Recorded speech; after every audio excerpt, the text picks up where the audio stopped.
কথাই বলে example is better then advice, অর্থাৎ উপদেশ দেওয়ার থেকে আপনি যদি একটি বাস্তব উদাহরণ তুলে ধরেন সেটি মানুষের বোধগম্য হতে বেশি সুবিধা হয়। আজকে তেমনই একটি বিষয় নিয়ে আপনাদের সামনে আমরা হাজির হয়েছি। ইলন মাস্কের কথা আপনারা কেউ শোনেন নাই এমনটি না হওয়ারই কথা। সাম্প্রতিক সময়ে তার বিভিন্ন অ্যাক্টিভিটিস, ইউএস গভর্নমেন্টে তার ইনভলভমেন্ট এবং পৃথিবীব্যাপী তার যে সফলতা, সব কিছু মিলে তার পরিচিতি সর্বমহলে সর্ববিদিত। তো ইলন মাস্ক কিন্তু 3টি দেশের সিটিজেন। বাই বর্ন তিনি সিটিজেন সাউথ আফ্রিকা। তার মা তাকে যখন জন্মদান করেন সেই সময় তিনি ছিলেন একজন কানাডিয়ান। তো তার মা কানাডিয়ান হওয়ার কারণে তার জন্ম সাউথ আফ্রিকাতে হলেও তিনি কিন্তু বাই ডিসেন্ট কানাডিয়ান সিটিজেন। পরবর্তী সময়ে তিনি সিটিজেনশিপ লাভ করেন ইউএসের। 3টি দেশের সিটিজেনশিপ নিয়ে তিনি বর্তমানে অবস্থান করতেছেন। সাম্প্রতিক সময়ে তার কিছু অ্যাক্টিভিটিস কানাডিয়ান গভর্নমেন্টের বিরুদ্ধে যাওয়ার কারণে কানাডাতে গুরুত্বপূর্ণ একজন ব্যক্তি তার সিটিজেনশিপটাকে ক্যান্সেল করে দেওয়ার জন্য একটি পিটিশন দায়ের করেছেন। সেখানে তিনি অলরেডি 3,50,000 ব্যক্তির স্বাক্ষর গ্রহণ করেছেন। তো ইলন মাস্ক মূলত আজকের আলোচনার মূল ফোকাস না, মূল ফোকাস হচ্ছে কানাডার সিটিজেনশিপ।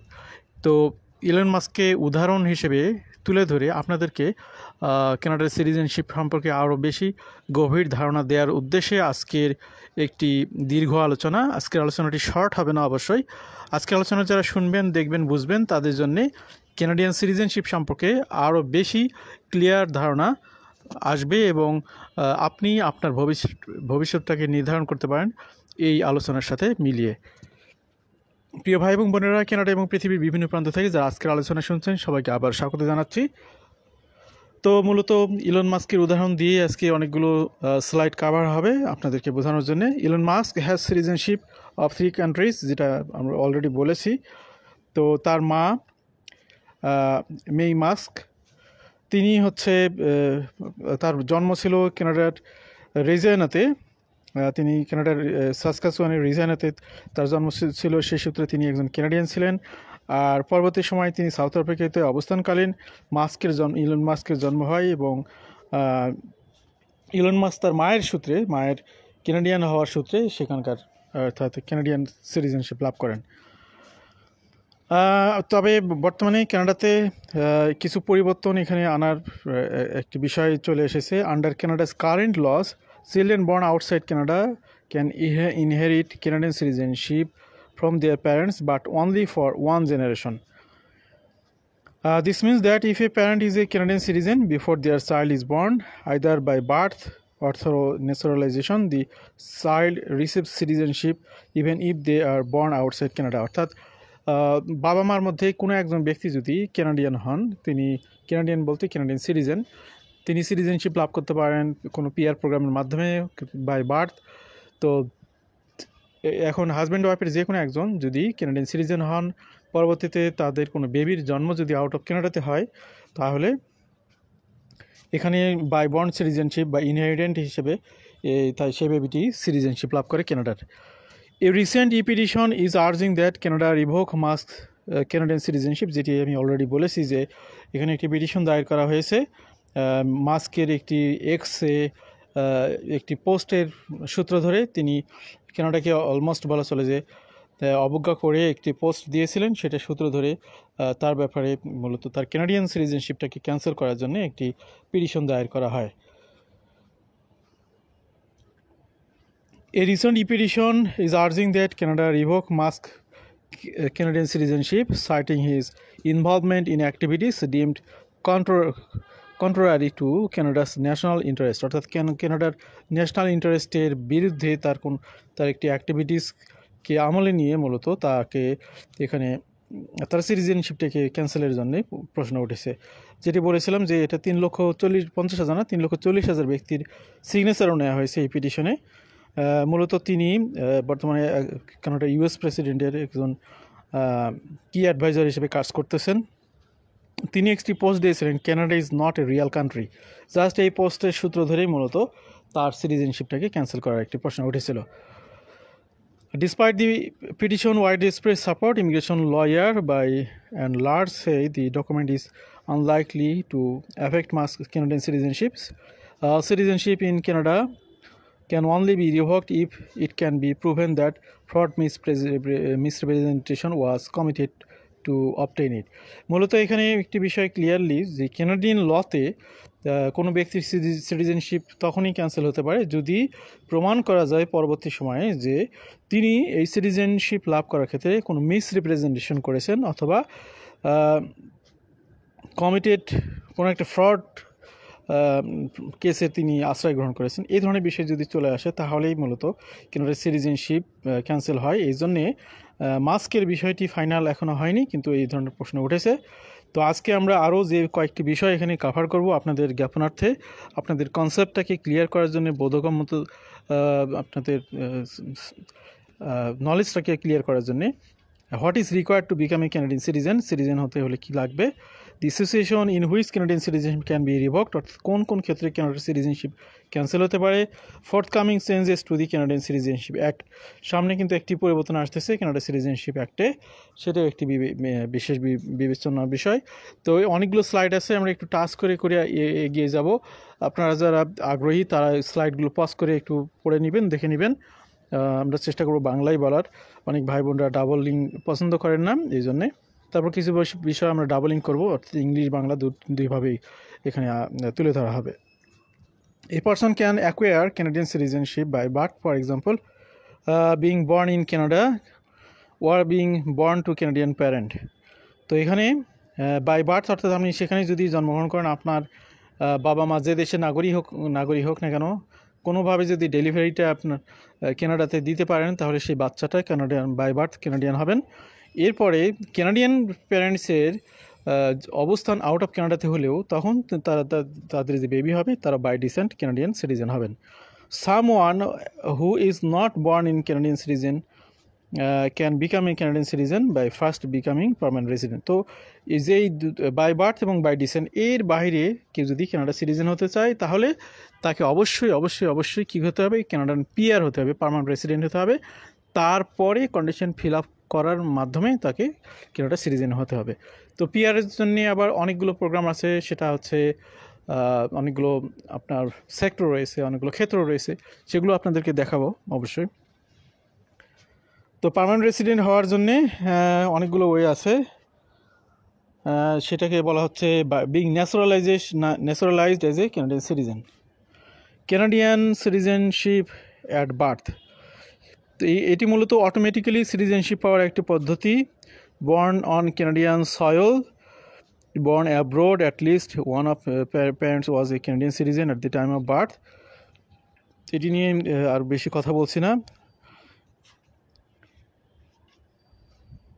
এখানে একটি বিষয় আছে আলোচনার মতো, সেটা হলো Canada currently has a second generation cut off rule. একটি কাট অফ রুল এখানে চালু হয়েছিল, which prevent Canadian citizens who gain citizenship by descent when born abroad from passing on their citizenship by descent to their own children born abroad। অর্থাৎ by descent citizenship নিয়ে একটি question rise হয়েছে, সেটি petition আকারে pending রয়েছে, এটির রায় হবে হয়তো খুব শীঘ্রই হবে। এই বিষয়টি নতুন করে একটি রুলস হয়েছিল, সেটা একটু পেন্ডিং আছে, এটা আশা করা যায় খুব দ্রুত সমাধান হবে। How you can become a Canadian citizen through naturalisation. ন্যাচারালাইজেশনের মাধ্যমে কীভাবে আপনি কানাডা সিটিজেন হবেন, যারা শুনতেছেন কানাডার সিটিজেন না তাদের কীভাবে সিটিজেনে কনভার্ট করা যায়, তাদের জন্য মূলত এই টপিক্সটি। Individuals who did not gain Canadian citizenship by birth may gain it later in through naturalisation. তো কীভাবে হবে, the Canadian citizenship act regulates how individuals can obtain Canadian citizenship through naturalization. To qualify for Canadian citizenship by naturalization, individual must fulfill a set of specific criteria. কী criteria fill out করতে হবে, be a Canadian permanent resident, অর্থাৎ কোনো না কোনো PR প্রোগ্রামে আপনাকে এখানে পার্মানেন্ট রেসিডেন্ট হতে হবে, রিফিউজি থেকেও হতে পারেন, তাদের জন্য সুযোগ রয়েছে। হিউম্যানিটেরিয়ান অ্যান্ড কম্পেনসেশনাল গ্রাউন্ডে হতে পারেন, এগুলো exceptional sector. Meet Canada's physical presence requirements, অর্থাৎ একটা কমপক্ষে ন্যূনতম কিছু দিন, বিশেষ করে 5 বছরের মধ্যে আপনাকে 3 বছর সমপরিমাণ বা 1095 দিন এখানে ফিজিক্যালি বসবাস করতে হবে। এক নাগারে না, ভেঙে ভেঙে হলেও সমস্যা নেই, কিন্তু 5 বছরের মধ্যে সেটা হতে হবে। হ্যাভ ফাইল দেয়ার ট্যাক্সেস, অর্থাৎ ট্যাক্স ফাইল আপনার এখানে থাকতে হবে। পাস কানাডিয়ান সিটিজেনশিপ টেস্ট, অর্থাৎ এখানে যে সিটিজেনশিপ টেস্ট হয় কানাডার, আপনার ইতিহাস, ঐতিহ্য, তারপরে তাদের সিস্টেমগুলো, এগুলোর সম্পর্কে একটা পরীক্ষা হবে। 20-এর মধ্যে আপনাকে 15 পেতে হবে কমপক্ষে। তো এই ফি দিয়ে আপনাকে পরীক্ষায় পাশ করতে হবে। প্রুভ দেয়ার ল্যাঙ্গুয়েজ প্রফিসিয়েন্সি, অর্থাৎ বয়স 18 থেকে 54 বছরের মধ্যে হলে অবশ্যই আপনাকে এখানে এই ল্যাঙ্গুয়েজ প্রফিসিয়েন্সি এখানে থাকতে হবে। বিশেষ করে যারা রিফিউজি ক্লেম করতেছেন কোনো না কোনোভাবে, প্রোটেক্টেড পারসন কেস অ্যাকসেপ্ট হয়েছে, আইএলটিএস হয়তো লাগেনি পিআর কনভার্ট হওয়ার ক্ষেত্রে, পালিয়ে গেছেন মানে বেঁচে গেছেন মনে করতেছেন, তাদের জন্য কিন্তু এই সময় এই স্টেজে এসে অবশ্যই এখানে আইএলটিএস পরীক্ষা বা যে কোনো ল্যাঙ্গুয়েজ টেস্ট দিতেই হবে, যদি বয়স 18 থেকে 54 বছরের মধ্যে হয়। এর নিচে কিংবা উপরে হলে তখন এটার প্রয়োজন নেই। Take the oath of citizenship, অর্থাৎ আপনার সিটিজেনশিপটি যদি গ্র্যান্ট হয় তাহলে আপনাকে এটা শপথ নিতে হবে। এর মাধ্যমে মূলত আপনারা সিটিজেনশিপে পরিণত হন। তো কানাডার সিটিজেনশিপ হতে হলে আপনার পার্মানেন্ট রেসিডেন্ট হতে হবে, এবং পার্মানেন্ট রেসিডেন্সি এটা হচ্ছে একটি গ্রিন কার্ডের মতো একটি কার্ড। এটা মূলত 5 বছর মেয়াদ থাকে। তো আপনার PR card, you can apply for citizenship even your PR card has expired at the time you submit your application. Condition fill out করার পরে যদি পিআর কার্ড এক্সপায়ার্ড হয় তাহলে সমস্যা নাই, কিন্তু রেগুলার বা আপনার ইউজুয়ালি আপনার পিআর কার্ডটা অবশ্যই এক্সপায়ার্ড হয়ে যাওয়ার আগে রিনিউয়াল অ্যাপ্লিকেশন করতে হবে। ফিজিক্যাল প্রেজেন্স ইন কানাডা, এখানে ফিজিক্যাল প্রেজেন্স নিয়ে বেশ কিছু বিষয় মেনশন করা আছে। ইউজুয়ালি যে কথাটা আমি অলরেডি বলেছি যে আপনার 1095 দিন থাকতে হবে আউট অফ 5 বছর। কিন্তু যারা স্টুডেন্ট কিংবা ওয়ার্কার হিসেবে কানাডাতে অবস্থান করতেছেন, তারা যদি পরবর্তীতে পিআর হয়ে যান এবং পিআর থেকে সিটিজেনে অ্যাপ্লাই করেন, তখন তাদের স্টুডেন্ট কিংবা ওয়ার্কার থাকাকালীন সময়ে তারা যে টাইমটা এখানে স্পেন্ড করেছেন অ্যাজ এ আপনার টেম্পোরারি রেসিডেন্ট হিসেবে, সেই সময়টিকে এখানে সেই সময়টি 2 দিন সমান 1 দিন কাউন্ট করা হবে, এবং এখান থেকে সর্বোচ্চ 365 দিন নেওয়া হবে। এরপরে বাকি সময়টুকু আপনাকে ফিজিক্যালি থাকতে হবে। বাকি 2 বছর থেকে আপনার এখানে পাসপোর্টে আপনি পিআর সিটিজেনশিপের জন্য আবেদন করতে পারবেন। সিটিজেনশিপ পেয়ে গেলে পাসপোর্টের জন্য আবেদন করতে পারবেন। 18 বছর বয়সের নিচে যাদের বয়স, তাদের জন্য কিন্তু এই children under 18 years of age are required to hold PR status but are exempt from 3-year physical presence requirement, অর্থাৎ 18 বছরের নিচে যে সমস্ত চিলড্রেন রয়েছে তাদের পিআর হোল্ডার হলেই যথেষ্ট, কিন্তু সিটিজেন হওয়ার ক্ষেত্রে তাদের ফিজিক্যাল প্রেজেন্সের বিষয়টা এখানে ম্যান্ডেটরি না। তো এই হলো অবস্থা। গুরুত্বপূর্ণ একটি বিষয় নিয়ে কথা বললাম আমরা। ক্রাউন সার্ভেন্ট হিসেবে যারা কাজ করে কানাডার গভর্নমেন্টে, তাদের ফ্যামিলি মেম্বার এবং তারা যদি তাদের সময়টা আউটসাইড কানাডাতে যদি থাকে তাহলেও সেটাকে কাউন্ট করা হবে। অর্থাৎ দেখা গেল যে আপনি কানাডার পিআর হোল্ডার হিসেবে কানাডার গভর্নমেন্ট বা ক্রাউন সার্ভেন্ট হিসেবে জব পেয়েছেন, আপনি কানাডা থেকে আপনার পোস্টিং হয়ে গেছে বাংলাদেশে, তাহলে বাংলাদেশে আপনি কানাডার গভর্নমেন্টের একজন এমপ্লয়ি হিসেবে আপনি যে টাইমটা পাস করতেছেন সেটিও মূলত ওই 1095 দিনের মধ্যে কাউন্ট করা হবে। তো এটা একটা সুবিধা গভর্নমেন্ট জবের ক্ষেত্রে। Tax filing, you must have filed Canadian income tax if legally required to do so with 5-year period. Passing a Canadian citizenship test, এটা আর পড়ছি না, একটু বলা হয়ে গেছে। যারা আরও অধিক জানতে চান তারা এই স্লাইডটি পজ করে দেখে নেবেন। এরপরে providing your language skill, language test দিতে হবে। এরপরে আপনার লেভেল 4 আর হায়ার এই মানের ল্যাঙ্গুয়েজ দিতে হবে। এরপরে পর্যাপ্ত ল্যাঙ্গুয়েজ থাকতে হবে, আপনার নলেজ থাকতে হবে। এখানে কিছু স্কিল ডেভেলপমেন্টের আপনার গাইডলাইন দেওয়া আছে, এটি পড়ছি না, আপনারা এটা পড়ে নেবেন যাদের জন্য এটা applicable.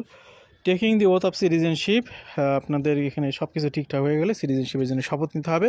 Once IRCC approves your application and if you are at least 14 years age, অর্থাৎ কমপক্ষে 14 বছর হলে তাহলে আপনাকে সিটিজেনশিপের শপথ নিতে হবে। যদি নিচে হন তাহলে দরকার নেই বা প্রয়োজন হবে না। You will be invited citizenship ceremony where you take the oath of citizenship. This is the last step becoming a Canadian citizen. The invitation will specify the date and time your ceremony format, virtual অথবা in person হতে পারে। এই হলো অবস্থা। The language in which ceremony will be conducted usually আপনার English বা ফ্রেঞ্চে হবে। বাইল্যাঙ্গুয়ালেও হতে পারে। IRCC permit ceremony rescheduling if the reason you need to reschedule it deem valid. তো কারো সমস্যা থাকলে সেটা রিশিডিউল করে নেওয়া যাবে। সিটিজেনশিপ এলিজিবিলিটি, এক্ষেত্রে আপনাকে যে বিষয়গুলো এখানে থাকতে হবে, there are certain legal and criminal issues that may prevent you from becoming Canadian citizen, অর্থাৎ যে বিষয়গুলো থাকলে আপনি সিটিজেনশিপ পাবেন না বা আপনার সিটিজেনশিপ আপনার ক্যান্সেল হয়ে যেতে পারে। ক্রিমিনালিটি যদি প্রুভ হয়, ন্যাশনাল সিকিউরিটির জন্য যদি আপনার অ্যাক্টিভিটিস আপনি যদি থ্রেট হিসেবে আসেন, মিসরিপ্রেজেন্টেশন যদি করেন, being subject to A removal order, আপনি এমন কোনো একটা অফেন্স করলেন যেটার কারণে আপনাকে কানাডা থেকে বের করে দেওয়া জরুরি হয়ে পড়ে, এই ধরনের কোনো ঘটনা ঘটলে আপনার সিটিজেনশিপটা ক্যান্সেল হয়ে যাবে। When can the government revoke a person's Canadian citizenship? Government usually সব কিছু ঠিক থাকার পরে আপনি সব কিছু ফর্মালিটি মেনটেন করে আপনি সিটিজেনশিপ লাভ করলেন, কিন্তু পরবর্তী যদি প্রমাণ হয় যে আপনি মিসরিপ্রেজেন্টেশন করেছেন, আপনি ফ্রড করেছেন এখানে, তখন আপনার সেই অর্জিত সিটিজেনশিপটাও ক্যান্সেল হতে পারে। মিনিস্টারের পক্ষ থেকে মূলত রিটেন নোটিশ যাবে আপনার কাছে এই ধরনের বিষয়ে যদি কোনো প্রমাণিত হয়, অ্যান্ড দে মাস্ট রেসপন্ড, এবং আপনার বিরুদ্ধে যে নোটিশগুলো যাবে যে সিটিজেনশিপ ক্যান্সেলের জন্য, সেগুলো সরাসরি ইমিগ্রেশন মিনিস্টারের পক্ষ থেকে নোটিশ যাবে 60 কর্মদিবসের মধ্যে। সেটার মধ্যে আপনার রেসপন্স করতে হবে আপনার সপক্ষে যে অ্যাকচুয়ালি আপনি এই ধরনের কাজের সাথে যুক্ত না, সেটি যদি প্রমাণ করতে পারেন তাহলে সিটিজেনশিপটা আপনার ক্যান্সেল হবে না। How to gain Canadian PR, permanent resident gain করার জন্য যে প্রোগ্রামগুলো রয়েছে, ইকোনমিক ইমিগ্রেশন প্রোগ্রামের মাধ্যমে, ফ্যামিলি স্পন্সরের মাধ্যমে, হিউম্যানিটেরিয়ান এবং কম্প্যাশনের গ্রাউন্ডের মাধ্যমে। ইকোনমিক ইমিগ্রেশন বলতে বোঝায় express entry, provincial nominee program, Atlantic immigration program, এই ধরনের প্রোগ্রামের মাধ্যমে। ফ্যামিলি স্পন্সরশিপ বলতে বোঝায় স্পাউস, কমন ল পার্টনার, অর্থাৎ যাদের স্পাউসরা কানাডা সিটিজেন বা পিআর হোল্ডার, সেই রেফারেন্সে তাদের হাজব্যান্ড ওয়াইফরা এখানে কানাডা পিআরের জন্য আবেদন করতে পারে। Dependent child, parent, grand parent, তারা এখানে আবেদন করতে পারে। আদার রিলেটিভসও ক্ষেত্রে বিশেষ আবেদন করতে পারে।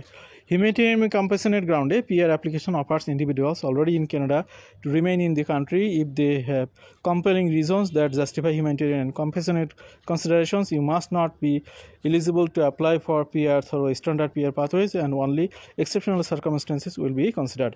এই বিষয়টি খুবই খুবই খুবই গুরুত্বপূর্ণ। আপনারা যে সমস্ত ভাই বোনরা শুনতেছেন আমাদের কথা, কানাডাতে আপনি যদি কোনোভাবে এসে পড়েন, এখানে এসে যদি আপনি প্রমাণ করতে পারেন যে আসলে কানাডা ছাড়া আপনার কোনো গতি নেই, আপনার কোনো যোগ্যতা নেই নর্মাল বা ইউজুয়াল যে সমস্ত পিআর প্রোগ্রামে আছে সেগুলোতে আবেদন করার, সেক্ষেত্রে আপনি গভর্নমেন্টের কাছ থেকে বিশেষ সুবিধা চাচ্ছেন যে ভাই আমার কোনো ওয়ে নাই, আমি দেশে গেলে মৃত্যু অবধারিত বা এখানে অ্যাটাকিং অনেক সমস্যা আছে, এটি রিফিউজি ক্লেমের মতোই বিষয়টা, কিন্তু এখানে আপনার হিউম্যানিটেরিয়ান কম্প্যাশনের গ্রাউন্ডটা, এই বিষয়গুলোর মাধ্যমে আপনি যদি প্রুভ করতে পারেন যে আমি আসলে ইউজুয়াল কোনো পিআর পাথওয়েতে আমি এখানে থাকতে পারবো না বা এখানে পিআর হতে পারবো না, তখন আপনাকে বিশেষ বিবেচনায় এক্সেপশনাল সার্কামস্টেন্সেসে আপনাকে এখানে সুযোগ দেওয়া হবে। এই গ্রাউন্ডে কিন্তু অনেক ভিসা ইস্যু হয় প্রত্যেক বছরে, তবে এটা সবার জন্য অ্যাপ্লিকেবল না।